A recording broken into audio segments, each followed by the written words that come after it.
Assalamualaikum warahmatullahi wabarakatuh. Yang terhormat Ibu Umay Mulyaningsih selaku dosen pengampu mata kuliah Practice of Intermediate Accounting. Perkenalkan kami dari kelompok 5.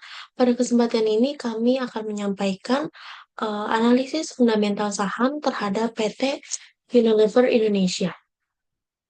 Sebelum memulai presentasi, izinkan kami memperkenalkan anggota kelompok kami yang terdiri dari Asila Fira Barsono, Lutfia Saada Salsabila, Cisya Prastian, Sarah Cynthia Putri, dan Salsa Aldina Endri. Saya, Cisya Prastian, dengan NPM 02212324 akan menjelaskan pendahuluan. Analisis fundamental adalah metode untuk menilai kinerja dan prospek perusahaan dengan meninjau kondisi keuangan dan faktor eksternal. Tujuan analisis ini adalah mengevaluasi kesehatan finansial, posisi strategis, dan potensi pertumbuhan jangka panjang suatu entitas. Laporan ini menganalisis PT Unilever Indonesia Terbuka atau UNFR selama periode 2019 sampai 2023 berdasarkan laporan tahunan 2023. Fokus utama adalah menilai kinerja keuangan, strategi bisnis, serta respon perusahaan terhadap tantangan eksternal seperti pandemi dan tekanan geopolitik. Selanjutnya ada profil perusahaan. PT Unilever Indonesia Tbk adalah perusahaan FMCG, yaitu Fast Moving Consumer Goods, yang telah beroperasi di Indonesia sejak tahun 1933. Perusahaan ini memproduksi dan memasarkan produk kebutuhan sehari-hari seperti sabun, sampo, pasta gigi, deterjen, bumbu masak, dan es krim. Dengan lebih dari 40 merek ternama dan jaringan distribusi nasional, Unilever Indonesia menjadikan salah satu pemain utama dalam industri barang konsumen di Indonesia. Nama perusahaan sendiri yaitu PT Unilever Indonesia, bekerja di bidang industri Fast Moving Consumer Goods atau FMCG. Tahun berdirinya yaitu tahun 1933, memiliki karyawan sekitar 4.500 orang, memiliki jumlah pabrik yaitu 8, produknya itu lebih dari 40 merek seperti Lifebuoy, Pepsodent, Sunsilk, Linso, dan lain-lain. Distribusinya itu lebih dari 600 distributor menjangkau ke seluruh Indonesia. Segmentasi bisnisnya yang pertama itu Home and Personal Care, memiliki angka 65,1%, yang kedua Foods and Refreshment mempunyai angka 34,9%. Selanjutnya akan dijelaskan oleh rekan-rekan saya. Baik, selanjutnya saya Lutfia Sada Salsabila akan menjelaskan mengenai analisis lingkungan eksternal. Yang pertama itu kondisi ekonomi makro selama periode 2019 sampai 2023, Indonesia mengalami berbagai dinamika ekonomi. Tahun 2019 ditutup dengan pertumbuhan ekonomi yang stabil. Tahun 2020 menjadi titik balik akibat terjadinya pandemi COVID-19 yang menyebabkan kontraksi ekonomi. Pada tahun-tahun berikutnya, ekonomi Indonesia bangkit kembali. Tahun 2022 mencatat PDB sekitar 5,31% dan tahun 2023 itu meskipun melambat ke 5,05%, tetap menunjukkan ketahanan. Inflasi terkendali di angka 2,61% pada 2023, jauh lebih rendah dibandingkan dengan 5,51% di tahun 2022. Daya beli masyarakat membaik mendukung konsumsi barang konsumsi seperti produk Unilever. Lalu yang kedua itu geopolitik dan isu sosial. Isu geopolitik global mulai memberikan dampak signifikan, terutama pada tahun 2023, konflik di Timur Tengah dan penyebaran di disinformasi terhadap produk Unilever menciptakan tekanan reputasi dan menurunkan penjualan domestik, terutama di kuartal akhir. Situasi ini mencerminkan bagaimana faktor politik luar negeri dapat mempengaruhi kinerja operasional lokal perusahaan multinasional. Yang selanjutnya itu yang ketiga, itu ada dinamika industri FMCG. Industri FMCG ini menunjukkan daya tahan tinggi selama 5 tahun terakhir meskipun pandemi 2020 menekan penjualan secara keseluruhan. Sektor ini cepat pulih. Pada tahun 2023, konsumsi FMCG ini meningkat di angka 2,6% di kuartal 4. Perubahan pola belanja dari online saat pandemi kembali ke offline atau minimarket dan toko tradisional di tahun 2023 memberikan peluang bagi Unilever yang memiliki distribusi yang luas.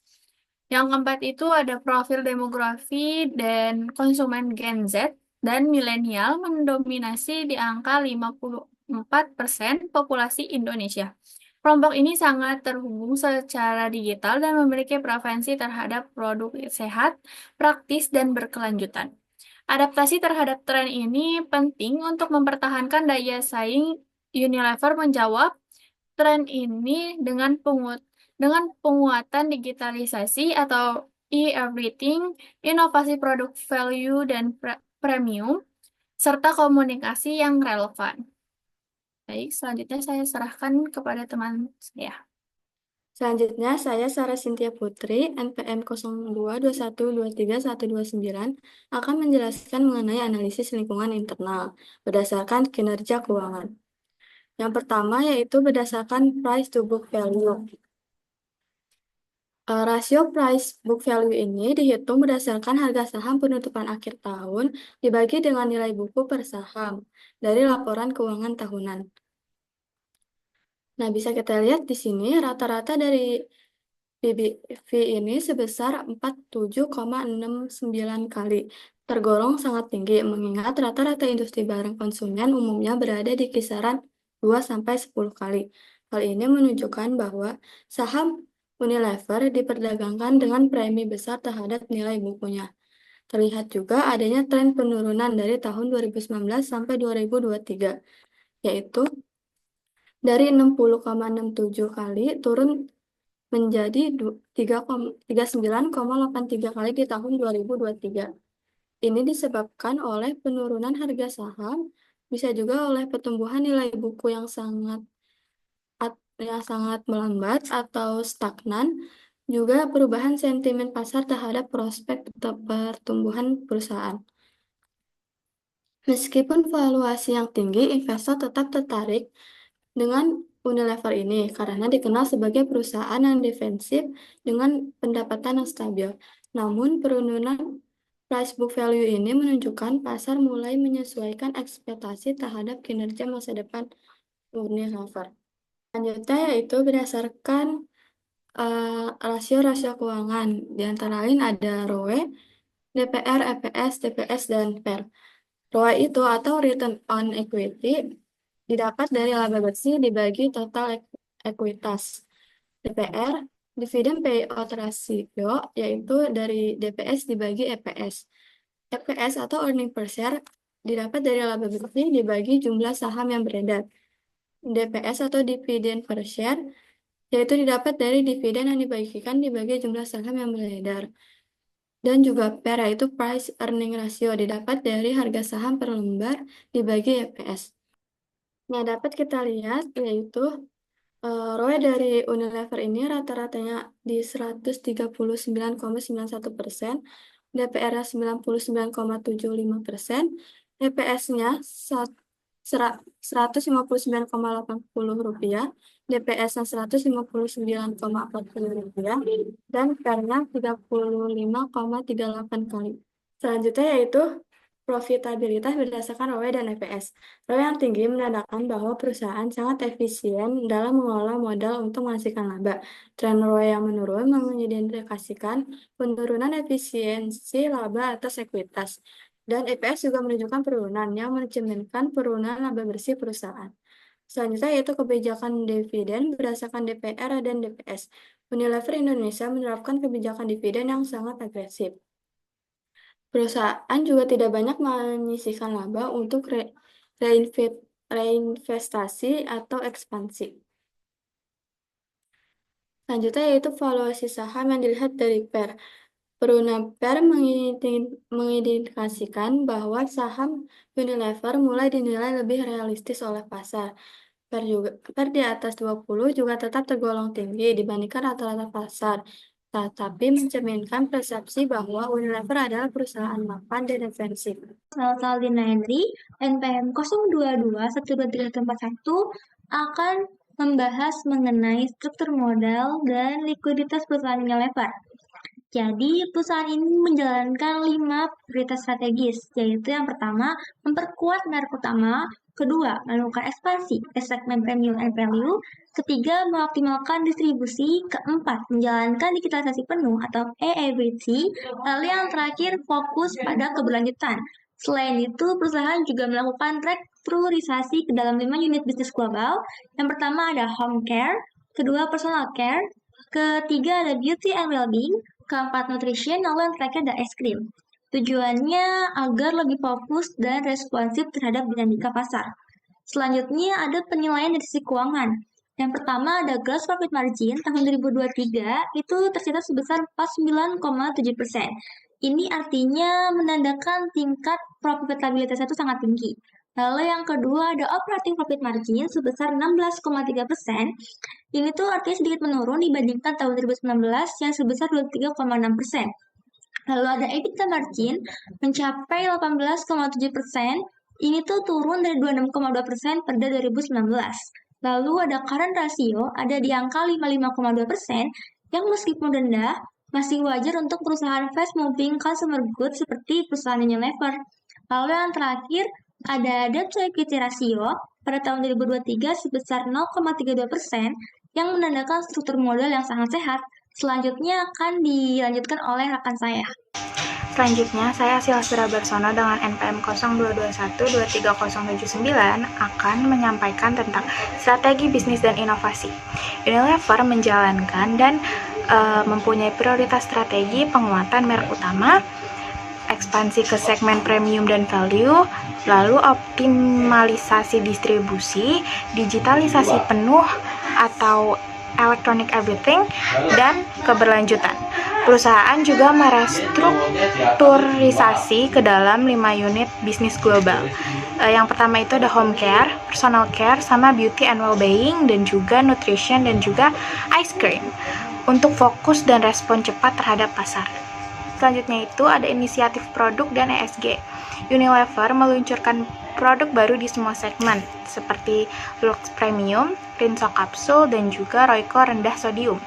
Produk-produk value tersebut, seperti sabun Glow & Lovely, juga diperkenalkan komitmen terhadap keberlanjutan terlihat dari inovasi seperti kemasan larut air dan surfaktan nabati, serta peringkat ESG global kelima versi sustainable listing.